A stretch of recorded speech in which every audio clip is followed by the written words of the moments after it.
उत्तर प्रदेश के बुलंदशहर जिले से एक दिल दहला देने वाली वारदात की खबर सामने आई है।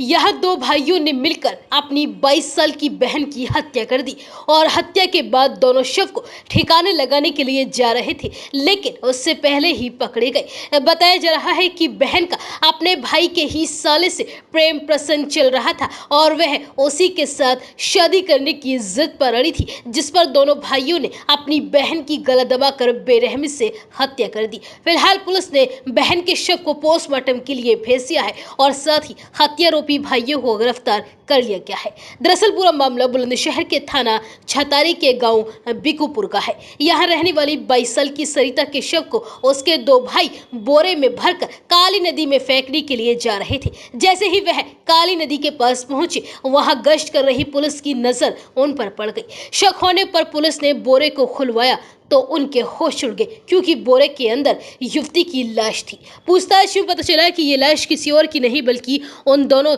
युवकों की बहन की है। दरअसल मृतका सरिता अपनी मर्जी से एक युवक से शादी करना चाहती थी। घर वाले इस बात का विरोध जता रहे थे। उन्होंने कई बार मना भी किया, लेकिन युवती अपनी जिद पर अड़ी हुई थी और मान नहीं रही थी। आखिर में दोनों भाइयों ने मिलकर देर रात उसका गला दबा दिया और जब युवती की मौत हो गई तो तड़के शव को बोरे में भर दिया और उसे बाइक पर रखकर नदी में फेंकने के लिए चलते। लेकिन गश्त करते पुलिस कर्मियों की नजर दोनों भाइयों पर पड़ गई और वह पकड़े गए। इस मामले में एसपी देहात रोहित मिश्रा ने बताया कि आज सुबह एक बाइक पर दो युवक जा रहे थे और उनके पास एक बोरी थी। पुलिस द्वारा जांच करने पर पता चला कि बोरे के अंदर एक 22 साल की लड़की का शव है। पूछताछ में दोनों युवकों ने बताया कि यह उनकी बहन की लाश है। लड़की अपनी मर्जी से शादी करना चाह रही थी। इस पर विवाद हुआ और दोनों भाइयों ने मिलकर अपनी बहन की बेरहमी से हत्या कर दी और शव को नदी में फेंकने के लिए बाइक से जा रहे थे। फिलहाल पुलिस ने दोनों युवकों को गिरफ्तार कर लिया है और उनसे आगे की पूछताछ जारी है।